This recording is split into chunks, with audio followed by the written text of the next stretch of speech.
Hey Bible lovers, I'm Tim Nichols and I'm here to bring you your Nichols Worth. And today from Ignatius Press we are featuring the RSV-2CE. Now the 2CE is basically the RSV-CE, and it updates some of the archaic language, makes it read a little more smooth. So it gives you kind of that feel of the RSV while giving you some more modern languages, kind of removing the these and thous and different Old English language. So let's take a look at the cover. The cover is a genuine leather, but I feel this is probably more of a bonded leather. It's very thin. It feels very cheap. Now the good news is this thing is only 34 bucks on their website, so you can get it pretty cheap. But it has the gilding on the front with the icon designs on the, it looks really sharp.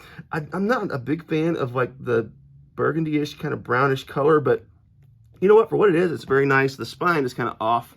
I don't know if that's normal for them because it's the only copy I have, but it's not a big deal in an inexpensive Bible. It does have 1/8 inch double-sided satin ribbons. Not bad for a Bible of its quality.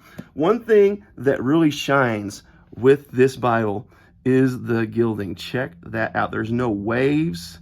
There's no marks. There's one little ding right there, but I did that.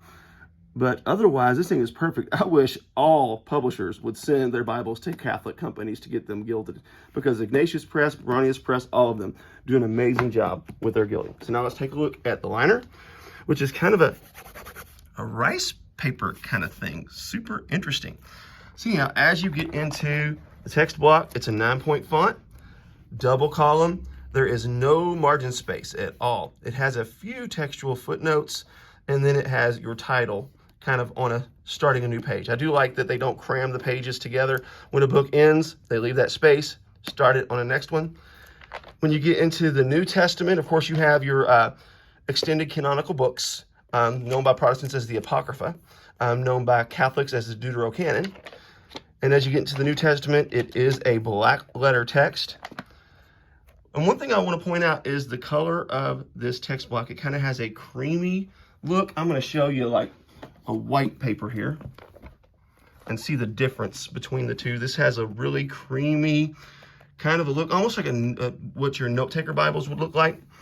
So I like that. It actually makes the text appear dark. 9-point font, if I didn't mention that before. And again, just make sure that you know there is absolutely no margin space on this. And when you get to the back, it goes from Revelation to a set of maps. And the maps kind of are, they're not super colorful, just more kind of like a green and blue with your black letters. But it does give you an overview of the world at the time of the scripture. And then, bam, at the end, you get that paper again.